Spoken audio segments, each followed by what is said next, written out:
आइए दोस्तों, आज हम दो चर वाले रैखिक समीकरण का हल ज्ञात करने का एक संक्षिप्त तरीका बताते हैं। आपके सामने स्क्रीन पर एक सवाल दिख रहा होगा, दी गई प्रश्नों में x और y का मान ज्ञात करना है।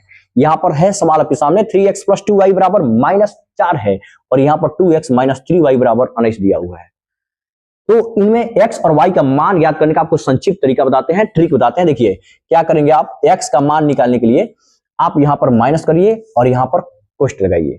यहाँ पर अगर x का मान आपको निकालना है तो x को ढक दीजिए और इन दोनों को गुना करिए और इन दोनों को गुना करके क्या करना, माइनस कर लेना है। तो 19 में 2 से गुना कर देंगे, क्या हो जाएगा 38।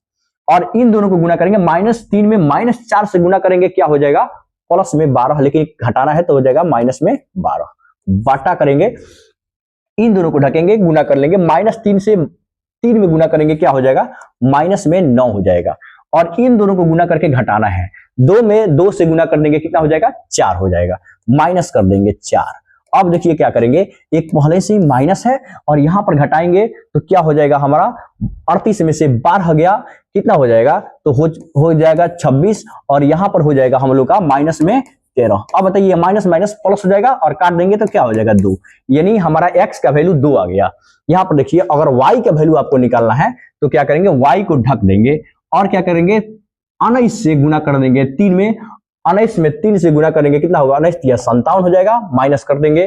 पहले ही से माइनस लगा देते हैं कि आपको समझ में आ सके। यहां पर क्या करेंगे 2 से गुना कर देंगे -4 में, तो कितना हो जाएगा माइनस में 8 होगा और माइनस पहले से क्या हो जाएगा 8 हो जाएगा, प्लस में 8 हो जाएगा।